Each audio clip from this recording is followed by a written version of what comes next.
Summary of the Fake Dating Game written by Timothy Janovsky. Chapter 1. The ambience of the restaurant is suffused with the warm glow of amber bulbs dangling above, casting a surreal atmosphere over the diners below. Among them sits Holden, accompanied by his long-term boyfriend Buckley. Despite the expectations set by the picturesque description on Yelp and the recommendation from Holden's boss Gwendolyn, the reality falls short.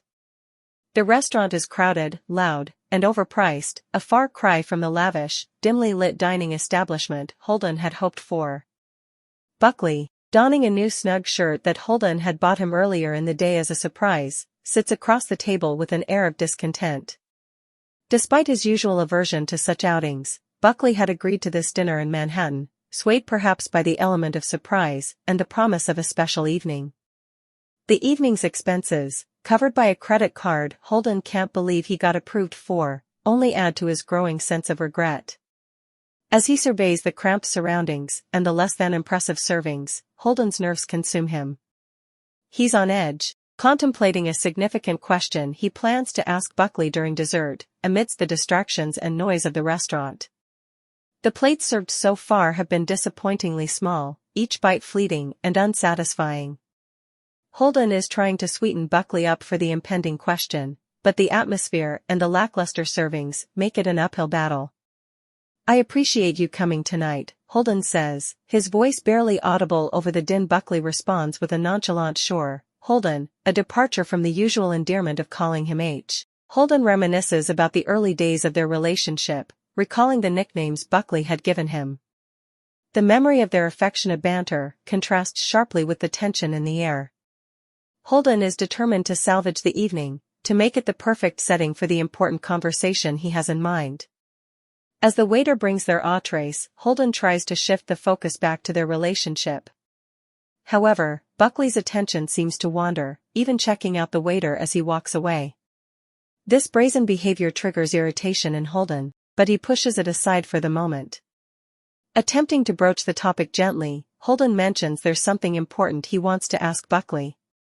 The waiter's sudden appearance and Buckley's odd behavior, however, interrupt the flow.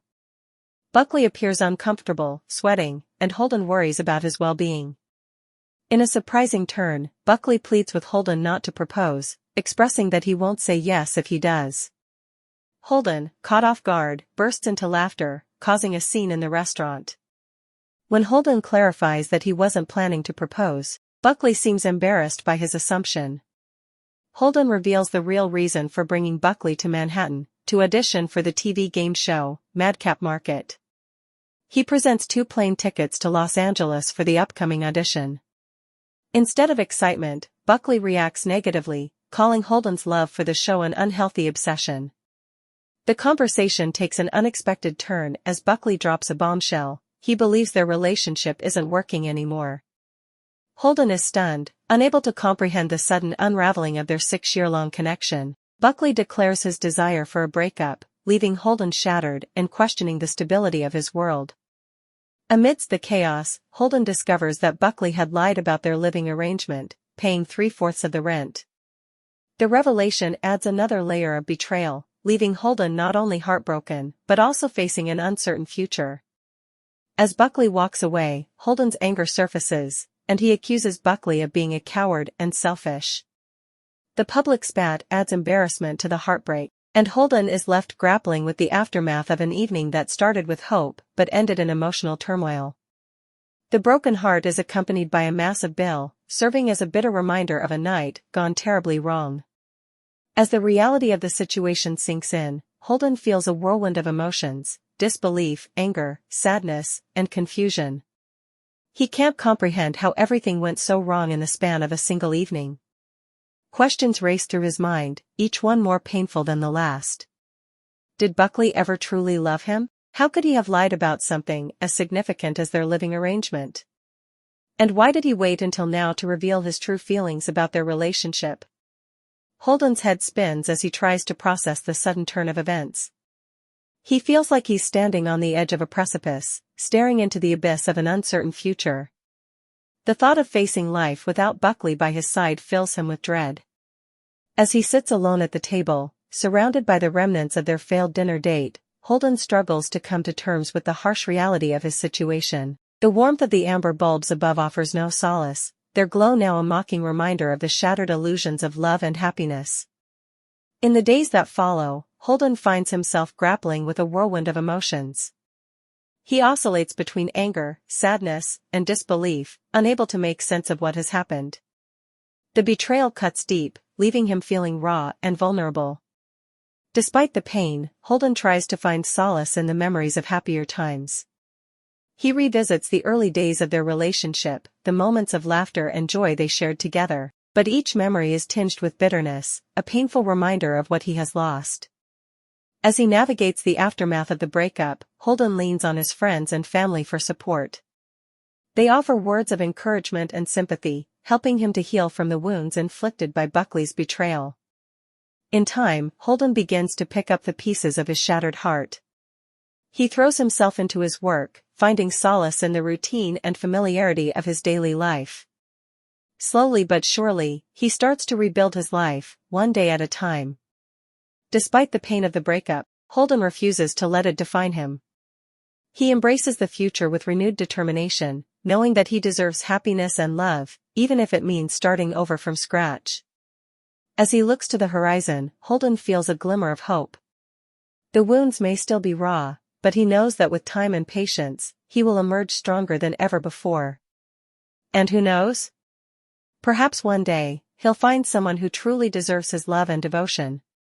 But for now, Holden focuses on the present, taking each day as it comes and cherishing the moments of joy and laughter that come his way. The road ahead may be uncertain, but he faces it with courage and resilience, knowing that he is capable of overcoming whatever challenges life may throw his way. Chapter 2.